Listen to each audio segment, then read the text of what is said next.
If you're not being defined by a vision of the future, then you're left with the old memories of the past and you will be predictable in your life.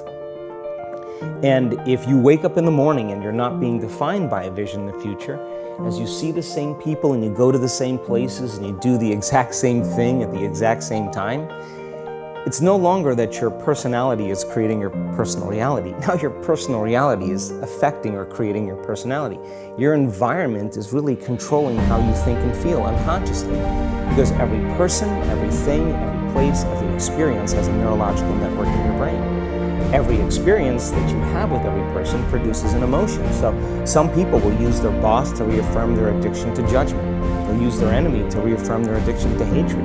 They'll use their friends to reaffirm their addiction to suffering. So now they need the outer world to feel something. So to change then is to be greater than your environment, to be greater than the conditions in your world. And the environment is that seductive.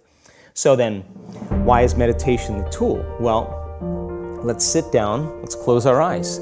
Let's disconnect from your outer environment. So if you're seeing less things, there's less stimulation going to your brain. If you're playing soft music or you have earplugs in, less sensory information coming to your brain, so you're disconnecting from your environment. If you can sit your body down and tell it to stay like an animal, stay right here. I'm going to feed you when we're done. You can get up and check your emails, you can do all your texts, but right now, you're going to sit there and obey me. So then, when you do that properly, and you're not eating anything or smelling anything or tasting anything, you're not up experiencing and feeling anything, you would have to agree with me that you're being defined by a thought, right? So when the body wants to go back to its emotional past, and you become aware that your attention is on that emotion, and where you place your attention is where you place your energy, you're siphoning your energy out of the present moment into the past, and you become aware of that. And you settle your body back down to the present moment, because it's saying, well, it's 8 o'clock. You normally get upset because you're in traffic around this time. And here you are sitting, and we're used to feeling anger, and you're off schedule. Oh, it's 11 o'clock, and you usually check your emails and judge everybody. Well, the body's looking for that predictable chemical state.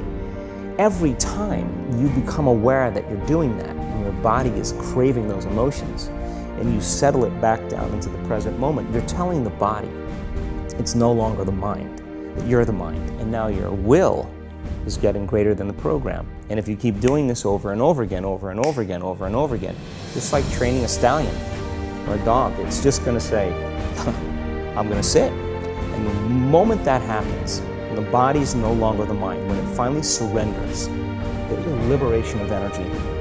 We go from particle to wave, from matter to energy, and we free ourselves from the chains of those emotions that keep us in the familiar past. And we've seen this thousands of times. In fact, we can actually predict it now.